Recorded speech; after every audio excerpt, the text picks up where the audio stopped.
the QUV accelerated weathering tester. As you can see, it's model QUV SE. This model has the ability to do both condensation and UV weathering. I'm showing it in the condensation mode first. The power switch is located back here. When you turn it on, the display will come up, give you any messages, errors, etc., what program is running and all that type of thing that would appear here. And it'll be in the stop mode. At that point, you can determine what program you want to run. You may have stopped a run, it can continue, etc. You can see here we have our status here, our total time, test time, step time,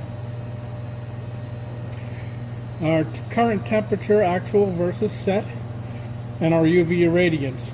Now I'm in condensation, so there is no UV irradiance currently. I'll show that in the next step. So we're in the run mode now.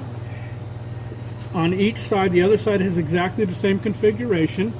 So we can open up this panel, and as you can see, I'm in condensation mode, and we have condensation appearing on the panels. Your test panels are here for the materials that you want to use, and these are ports for the UV calibration. And to remove these, you just pull it out, and as you can see, the back of the panels are wet, and as the water drips, it will drip down into the water pan, which exists under the floor of this whole unit. That water pan maintains a constant level with a water feeder, which I'll show you here on the side. So here I've hooked up a water line. It has a float and will keep a constant water level, and you can see there's guidelines recommended here to do that. Has two hose clamps here, and the feed into the water tray is here. So I have this open, so you can see it's loose. That way it'll constantly feed into there. And I have the bottom drain, which would normally be connected, both of these would normally be connected to a floor drain. And this is an overflow, so that in case this float got stuck or there was too much water, whatever, it would overflow and go down into that drain, into the floor drain. When I want to drain it at the end, I will just open this one up and let it drain out and shut the water off. Each side has end panels, and these end panels use a small screwdriver to open them up. You can pull them out, and that's how you would access your lamps. And so here on this side, as you can see, we have the exact same configuration as that side. And if I were to take out a couple of the panels, you can see there's 2 banks of 4, or 4 banks of 2, however you want to look at it.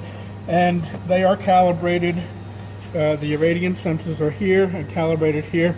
And when we get to the UV section, I'll show you how to hook that up to do the calibration. Okay, so I've put the unit into the UV mode. So as you can see now, before we had nothing here, we have set points and actuals for irradiance for the 4 banks of 2 each UV lamps, and our temperature now is 70 versus it was 50 in condensation mode, and that's particular in a test. Each test you can program both of these things depending on what you want, and these have changed accordingly. You can see here now we're in UV mode versus condensation mode. And if I lift up the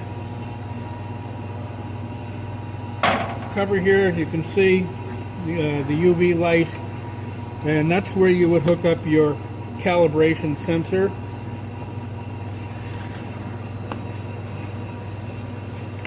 And the unit comes with this